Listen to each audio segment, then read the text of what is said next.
మొలకొచ్చింది ఇక మొత్తం వానకాలం వానకాలం కాదు ఇది వానకాలం సుధా కాదు ఒక కర్ర విందులో మొలకొచ్చింది.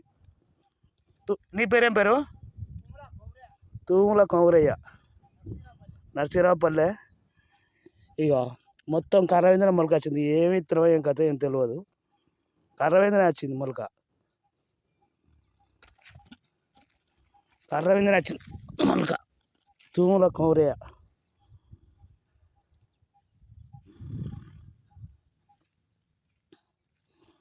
ఒకసారి ఇది పట్టుకో. తూముల కౌరయ్య ఏమి ఎసుంటి ఇత్తనో ఏం కథ తెలియదు, మొత్తం మొలక వచ్చింది. పాపం రైతు బాధపడతాడు. 3 ఎకరాల చేను, 3 ఎకరాల చేను. పాపం రైతు మస్తు బాధపడతాడు. పాపం ఆయన ఎడతాడు సుత. 3 ఎకరాలు ఏ విత్తనం వచ్చిండో ఏం కథ, ఏం కంపెనీ ఇది. పాపం కర్ర విందనే పోయింది పాపం.